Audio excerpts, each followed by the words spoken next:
Hi everyone, it's Penny Black and Jill Foster here for day 7 of our video series, A Week of Blooms, featuring Penny Black's newest creative dies. I thank you so much for joining in with me this week and watching these videos. If you've missed any, I'll be sure to link them all down for you down in the YouTube description box below. And today we are going to be making a set of 3 cards, and I decided to go with something a little bit different for me, very clean and simple, almost kind of a modern look to these cards. And we are featuring actually this hummingbird die. This is one of our new dies. It's so beautiful and you can use it in so many different ways, but so that we're sticking with the blooms, I have added some flowers to each card too. So here's a look at this hummingbird. This is 51-738 Hummingbird. And again, I'm going to be painting this using Distress Ink Reinkers used as watercolors. So I've just added them to my palette there. I've got my handy dandy Wonder Woman cup of water and a paper towel ready for me while I am painting. And I'll zoom in here for you to see this hummingbird die. I love this die. It is so pretty. And I normally don't always reach for hummingbirds, but I've become a believer. I love these birds, and is very fun to add some really bright, vibrant colors.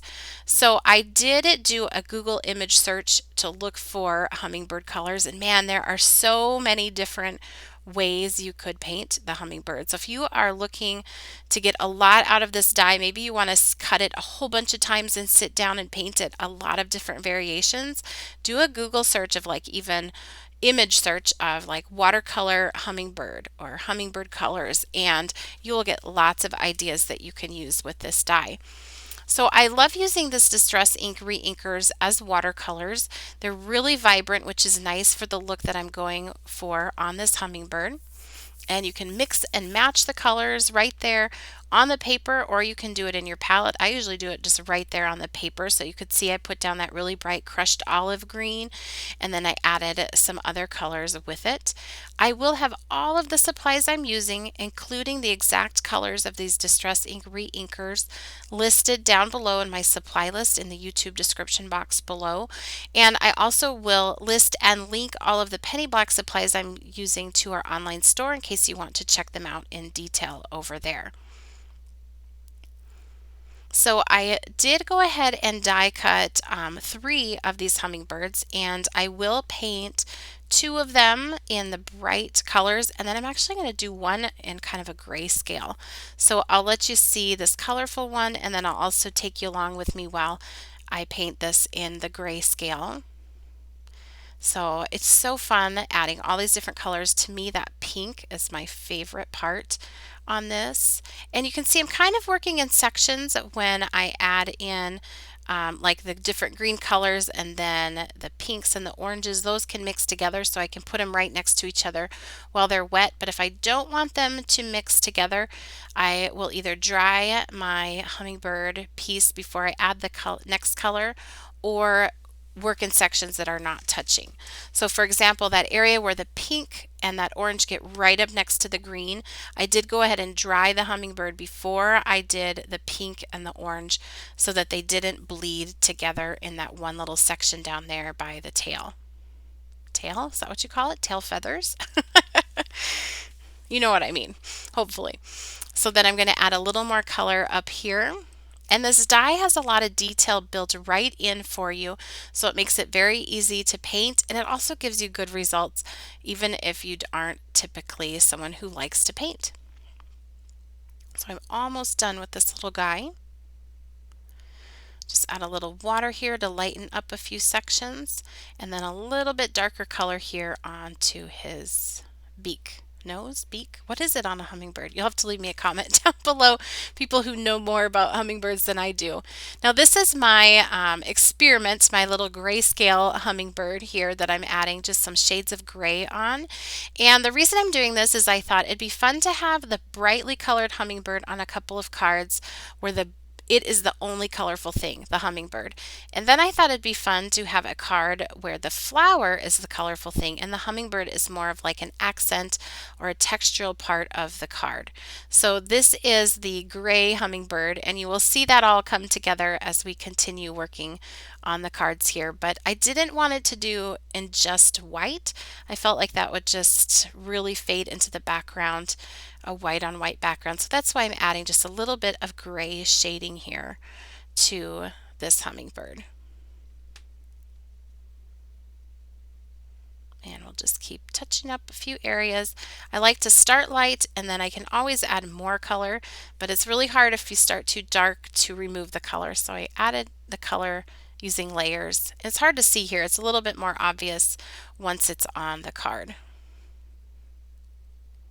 Now, I am going to just use a little bit of, I believe this is Memento Ink. Yes, and I have that link down below, right on top, not linked, but listed down below in my supply list, right on top. And this just sort of smooths out any of the watercoloring. And I just feel like it sort of unifies it as a piece as a whole and just makes it look more finished.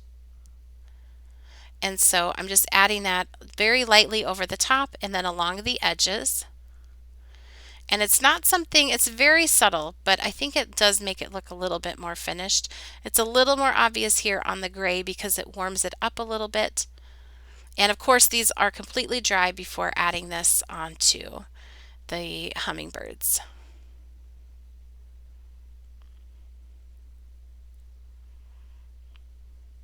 And I'll just pick it up and then lightly get that around the edges as well.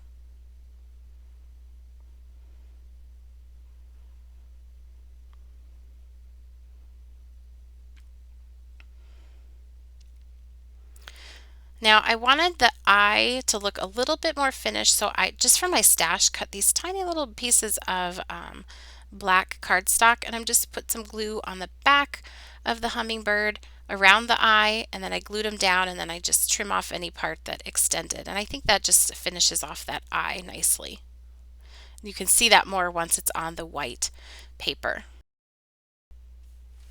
Now I'm going to do some stamping, and I have this 40-849 stamp called Unique. This is a new penny black cling stamp. And then I'm also going to use 40-854 Gladness, and I'm going to stamp these over on the left hand side of my cards. I love the really graceful light line art of these images, and I think they really work well for this modern style. So I'm stamping this using Smoky Gray Versafine ink. And then I am going to stamp it again onto Canson 140 pound watercolor paper. This one I will be painting in. So that's just the switch there to a different paper. And I forgot to move that magnet, so good thing about the MISTI is you can always try again.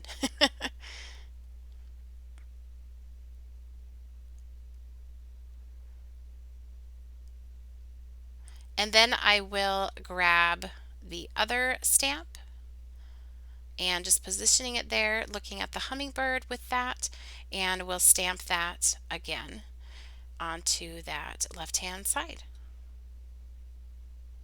So here's the one that I stamped onto the watercolor paper, and I'm going to go ahead and paint this in. Now what I love is I feel like this is a really whimsical type of flower. It has a very light, airy look, so there is no wrong way to paint this, and you also do not need to worry about your shading.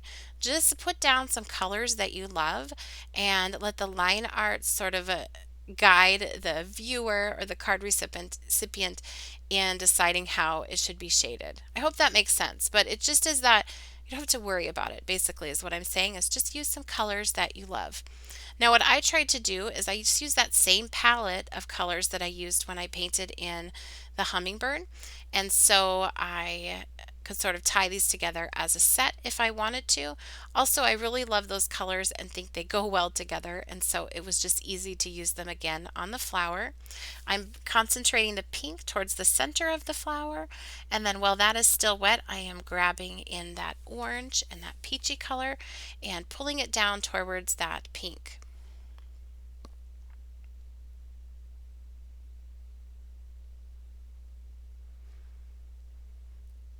just think that looks so pretty. This flower is so fun to paint. I've made a lot of cards with this flower just because it is so fun and easy to paint. And all that open area just gives a room for sort of those watercolors to move and blend and do their thing and to see what they're doing. I'll do the same thing on this bloom right up here. A touch of that pink near the bottom and then adding in the orange and the peach colors. And again, all the exact colors are listed down below in the supply list in the YouTube description box.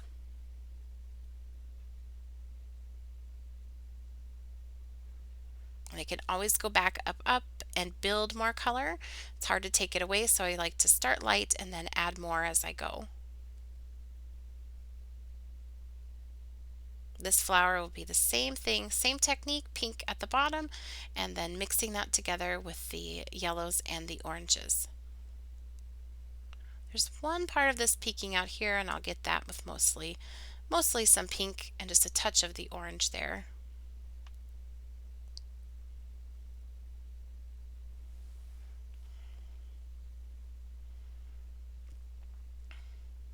And then I can always go back in, like I said, and darken things up, make them a little bit more vibrant towards the center of the flower, which is what I'm doing here.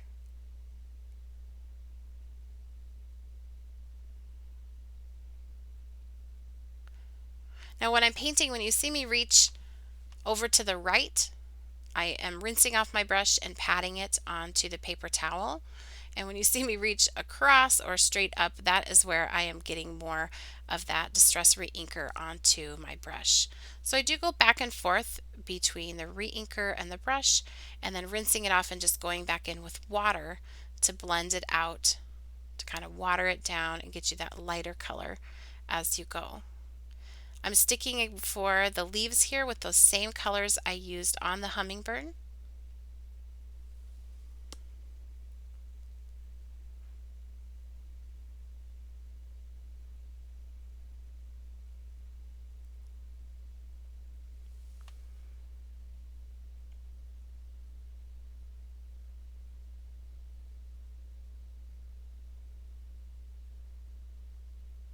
And then I want to add a little bit of that Evergreen Bough Distress Ink Reinker on there.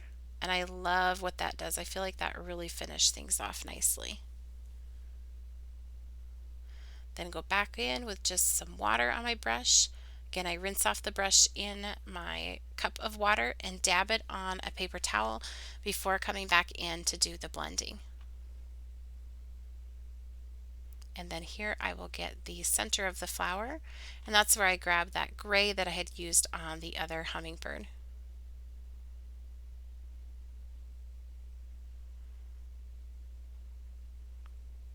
And then here is a very small brush just to get those stems.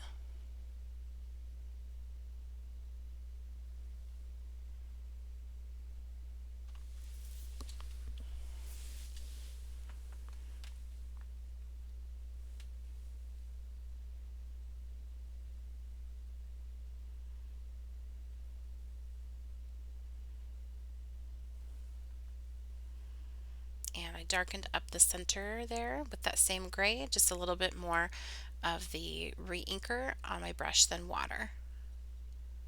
Here I am just fiddling and I'm going back in with some yellow, just in a few places to add that yellowish green. I believe that's the crushed olive Distress Ink Reinker, just in a few places up onto the flower.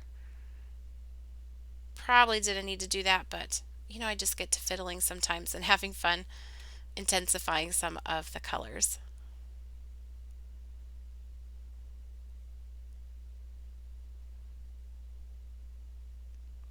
So I stamped my sentiment on the card with the painted flower from our So Thankful. This is a new sentiment set. I feel like that it's the small things sentiment goes really well with the hummingbird, and added that gray hummingbird. It's nearly a 1-layer card. And then it was really fun here to do these die cut sentiments. This is the 51-638 Thanks and Hello sentiment die cut set. And I just die cut them from black cardstock in my stash and added them to my card. And I love sort of connecting that hummingbird to that sentiment. I think that really ties it all together on this very simple card just by having that tail feather coming down there below and between those two letters on the die cut sentiment. I really hope you enjoyed this series of videos, A Week of Blooms, featuring Penny Black's newest creative dies. If you did, please be sure to give us a thumbs up and subscribe to our YouTube channel. You can also connect with Penny Black on Facebook, Pinterest, Twitter, as well as Instagram, our website, and our blog. And I'll link all of those for you down in the YouTube description box below.